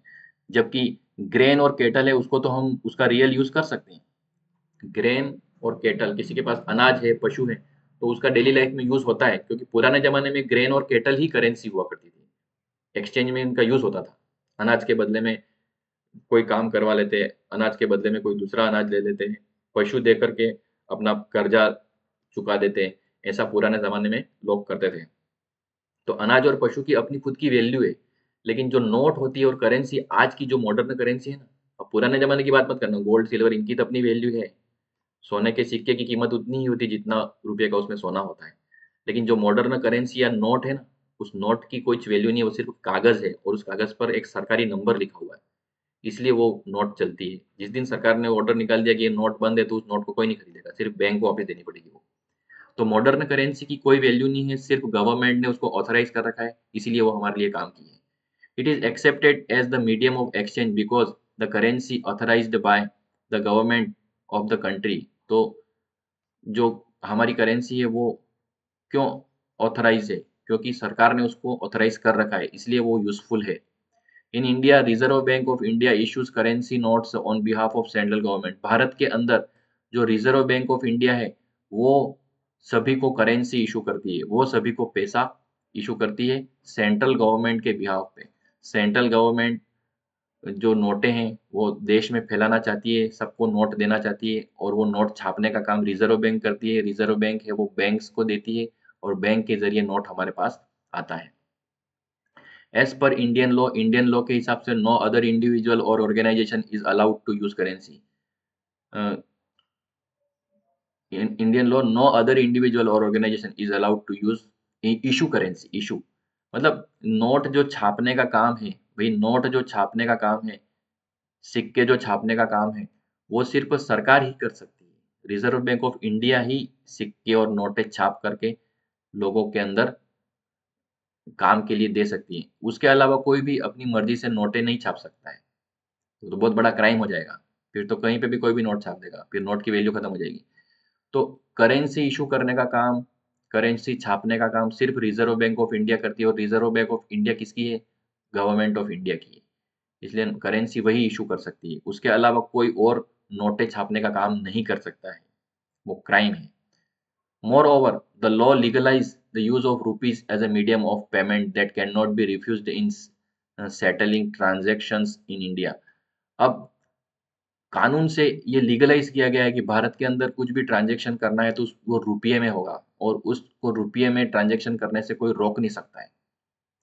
No individual in India can legally refuse payment made in rupees. अगर रुपीज में पेमेंट किसी को कर दिया गया है, तो उस पेमेंट को लेने से कोई रिफ्यूज नहीं कर सकता, मना नहीं कर सकते, भैया मैं तो रुपया स्वीकार नहीं करता, मुझे तो डॉलर चाहिए। अपन किसी सामान के बदले में किसी को रुपया दे रहे हैं, चेक दे रहे हैं, नोटों के बंडल दे रहे हैं, तो वही नोटों के बंडल उसको लेने हैं। वो यूं नहीं कह सकते कि नहीं यार, मेरे को तो ये नोटें नहीं चलती है, मेरे को तो डॉलर ला के दो। तो वैसा इंडिया में कोई मना नहीं कर सकता है रुपया लेने से। उसको दूसरी करेंसी नहीं मिलेगी, इंडियन करेंसी में ही उसको काम करना पड़ेगा। Hence rupees is widely accepted medium of exchange. इसी प्रकार हम कह सकते हैं कि रुपीज है वो एक्सचेंज का, रूपी है वो एक्सचेंज का सबसे बड़ा तरीका है इंडिया के अंदर। जिस देश की जो करेंसी होती है वही उस देश में चलती है, या जो भी कंट्री का गवर्नमेंट अलाउ करती है, गवर्नमेंट जो करेंसी अलाउ करती है वो करेंसी उस देश में चलती है। तो मीडियम ऑफ एक्सचेंज है। मतलब मीडियम ऑफ एक्सचेंज का मतलब क्या होता है? रुपी देकर हम कुछ भी सर्विस ले सकते हैं, कुछ भी सामान ले सकते हैं। ये इसका मतलब है कि मीडियम ऑफ एक्सचेंज क्या होता है। तो फ्रेंड्स ये था हमारे जो ऐसे टाइप क्वेश्चन होते हैं उसका सॉल्यूशन। अब हमारे केस बेस्ड क्वेश्चन अभी भी रह गए हैं, तो मैं उसके लिए एक और दूसरा वीडियो होगा उसमें ही बनाऊँगा, क्योंकि ये काफ़ी लंबे हो सकते हैं। इसको भी बोल के समझाना पड़ेगा, इसलिए हम जल्दबाजी में इसको नहीं करना चाहते हैं। एक और वीडियो इसके लिए मैं बना लूँगा।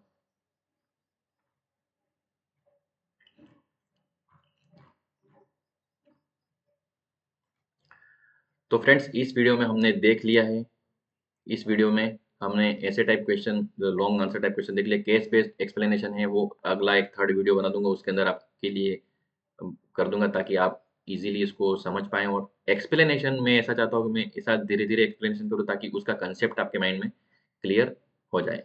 तो फ्रेंड्स इस वीडियो में इतना इनफ है। नए टॉपिक के साथ नए वीडियो में आपके साथ कम्युनिकेट होता हूँ, और वो नया टॉपिक इस पेपर से रिलेटेड है, इसलिए मैं बता देता हूँ आपको कि केस बेस्ड जो क्वेश्चन है, उन केस बेस्ड क्वेश्चंस को हम जो 2 क्वेश्चन हमारे दे रखे हैं उनको मैं उसके अंदर एक्सप्लेन करूँगा ताकि इसको समझने में आपको हेल्प मिले। तो फ्रेंड्स इस वीडियो को मैं यहीं फिनिश करता हूँ। अगले वीडियो में दूसरा जो टॉपिक हमारा डिसाइड कर रखा है उसके साथ आपसे कम्युनिकेट होता हूँ। Till then take care, good bye.